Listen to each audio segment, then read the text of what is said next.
मिल गया मिल गया मिल गया। देखिए डिस्टेंस क्लास 11 के बच्चों का ये जो नागरिक शास्त्र का पेपर है बहुत ही इम्पोर्टेंट है। और बड़ी ही परिश्रम से आप लोग के देखिए डिस्टेंस पेपर लाए जाते हैं।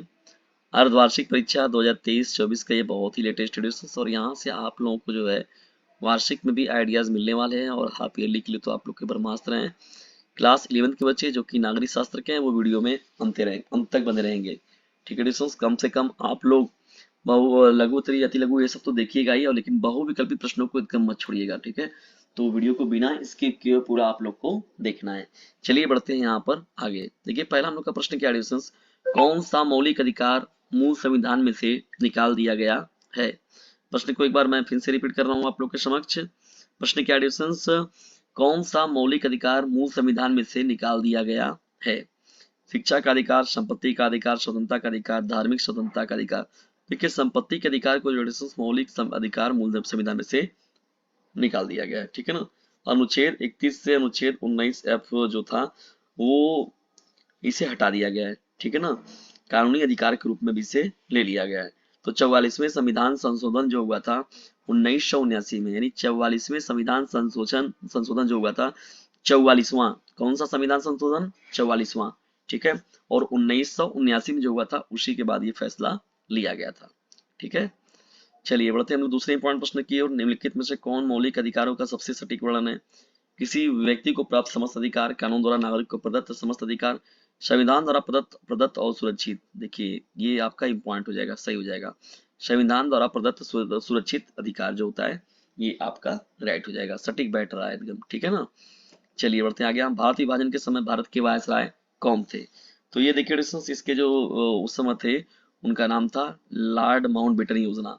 देखिए लॉर्ड माउंटबेटन इनका नाम था और जो माउंटबेटन योजना आया हुआ था इसी योजना के तहत जो है भारत का विभाजन किया गया था धर्म की बेस पर। ठीक है ना, तो तीसरे का जो ब ऑप्शन होगा वो करेक्ट हो जाएगा।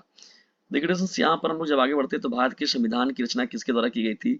ब्रिटिश सम्राट द्वारा, ब्रिटिश संसद द्वारा, भारतीय संसद द्वारा, संविधान सभा द्वारा। तो देखिए दोस्तों भारत के संविधान की जो रचना की गई थी वो संविधान सभा के द्वारा किया गया था। ठीक है ना। इनमें से कौन सा कार्य चुनाव आयोग नहीं करता है। मतदाता सूची तैयार करना, उम्मीदवारों का नामांकन करना, आचार संहिता लागू करना, पंचायत के चुनावों का पर्यवेक्षण करना। देखिए दोस्तों यहाँ पर मतदाता सूची तैयार करने का जो काम है वो इनका नहीं है। ठीक है ना, ये बीएलओ होते हैं जो, या तो उसमें और जो कर्मचारी मुख्य रूप से जो होते हैं उनका ये मुख्य रूप से काम होता है। ठीक है ना। चलिए बढ़ते हैं हम लोग आगे। यहाँ पर मुख्य चुनाव आयुक्त की नियुक्ति कौन करता है। देखिए दोस्तों मुख्य चुनाव आयुक्त की जो नियुक्ति करते हैं वो भारत के राष्ट्रपति करते हैं। यानी भारत की अगर बात करें तो हम लोग यहाँ पर देखिए मुख्य चुनाव आयुक्त की नियुक्ति कौन करता है, तो राष्ट्रपति के जिम्मे ये काम होगा।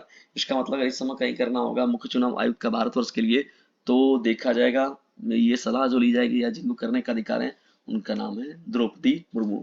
और द्रौपदी माननीय द्रौपदी मुर्मू जी हैं जो इस समय वर्तमान में क्या है, भारत की राष्ट्रपति हैं। ठीक है, तो यहाँ पर देखिए ये छठवें का जो ऑप्शन होगा वो करेक्ट हो जाएगा। और देखिए दोस्तों यहाँ पर जो है मुख्य रूप से अगर देखा जाए तो 2.5 लाख रुपए इनको वेतन मुख्य रूप से इनका होता है। और अवधि काल जो इनका होता है देखिए मुख्य चुनाव आयुक्त का जो होता है वो 6 वर्ष होता है। ठीक है ना, 6 वर्ष या तो 65 वर्ष की आयु तक। ठीक है ना, तो ये भी कुछ बातों को याद रखिए, इंपॉर्टेंट रहता है। नीति आयोग का अध्यक्ष कौन होता है डिस्कशन। देखिए नीति आयोग के अध्यक्ष के बारे में बात करें तो ये प्रधानमंत्री होते हैं। योजना आयोग की बात करें चाहे नीति आयोग की, पहले जानते हैं कि पुरानी जो थी वो पुराना जो था वो योजना आयोग था, अब उसकी जगह पर कौन आ गया है, नीति आयोग आ गया है। नीति का पूरा full form national institute for transforming India ये आ गया है। और लेकिन दोनों के जो अध्यक्ष होते हैं वो प्रधानमंत्री होते हैं। देखिए नीति आयोग जब से बनाया गया तब से प्रधानमंत्री ही इसके अध्यक्ष है। और देखा जाए तो ये माननीय प्रधानमंत्री नरेंद्र मोदी जी के शासनकाल में देखिए इसका जो गठन हुआ था नीति आयोग का, और तब से ये इसके अध्यक्ष भी हैं नीति आयोग के। तो इस समय वर्तमान में भी अगर पूछा जाए कि नीति आयोग का वर्तमान अध्यक्ष कौन है या प्रथम कौन है तो प्रथम भी मोदी जी का नाम ही होगा और वर्तमान में भी जो है वो नरेंद्र मोदी जी ही हैं। ठीक है ना, तो दोनों में कंफ्यूजन की बिल्कुल ही जरूरत न हो। ठीक है, कंफ्यूजन न रहे। वित्त आयोग की नियुक्ति कौन करता है। वित्त आयोग की नियुक्ति कौन करता है। देखिए दोस्तों वित्त आयोग के बारे में पूछा जा रहा है। वित्त आयोग की नियुक्ति के बारे में अगर बात करें तो ये भी जो होता है भारत के राष्ट्रपति के द्वारा ही होता है। ठीक है ना, वित्त आयोग की नियुक्ति जो होता है भारत के राष्ट्रपति द्वारा जो होता है ये 5 वर्ष में नियुक्त एवं संवैधानिक निकाय है। ठीक है ना, ये चीज याद रखिएगा। राष्ट्रपति जो होते हैं देखिए वित्तीय आयोग की रिपोर्ट जो होता है वो संसद के दोनों सदनों के समक्ष रखते हैं, ठीक है ना, ये उनके अधीन होता है, फिर वो कार्य को आगे बढ़ाते हैं। चलिए बढ़ते हैं आगे। यहाँ पर मोडेशंस राष्ट्र राज्य सूची में कितने विषय होते हैं। देखिए राज्य सूची में जो अभी है वो तो देखा जाए तो अगर वर्तमान में, तो यहाँ वर्तमान की बात नहीं किया हुआ है, 61 विषय हैं, जबकि इसमें शुरुआत में जो थे वो 66 विषय थे। कितने थे? 66 विषय थे। लेकिन यहाँ पर देखिए 61 नहीं ऑप्शन दिया हुआ है, तो 66 जो होगा इसका मतलब ये पहले की बात कर रहा है, तो 66 जो होगा इस प्रश्न का राइट आंसर हो जाएगा, ठीक है ना। इंपॉर्टेंट है, याद रखिएगा। अगर समवर्ती सूची के बारे में बात करें हम लोग, तो समवर्ती सूची जिसमें राज्य सरकार और केंद्र सरकार दोनों मिलकर कानून बनाते हैं, तो समवर्ती सूची में जो है वो 52 विषय को रखा गया है, ठीक है ना। तो ये भी इंपॉर्टेंट है, लेकिन राज्य सूची की बात कर रहा है तो यहाँ पर आपका 66 जो होगा राइट आंसर हो जाएगा। भारत में कुल कितने केंद्र शासित राज्यों की संख्या कितनी है इस समय वर्तमान में? देखिए 8 टोटल जो है इस समय। कौन कौन है? 8 है। यूनियन टेरिटरीज के बारे में बात करते हैं, यूटी। तो भारत में कुल जो टोटल 8 केंद्र शासित प्रदेश हैं, यूनियन टेरिटरीज की बात होती है, यूटी की, ठीक है ना। देखिए अगर बात करें इनके नाम के बारे में, तो देखिए आठों कौन कौन है? दिल्ली हो गया आपका, ठीक है, एक हो गया। अंडमान और निकोबार द्वीप समूह हो गया, ठीक है, दूसरा हो गया। चंडीगढ़ तीसरे नंबर पर आपका हो गया। दादरा और नगर हवेली जो है वो आपका चौथे नंबर पर हो गया। और उसके बाद दमन और दीव जो है वो 5वें नंबर पर हो गया। जम्मू और कश्मीर देखिए हो गया आपका 6ठे नंबर पर। लद्दाख लद्दाख हो गया आपका।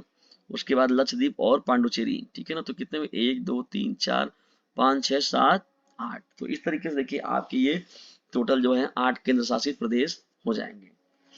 चलिए डिस्टेंस बढ़ते हैं हम लोग यहाँ पर आगे। अब देखते हैं प्रश्नों को अन्य।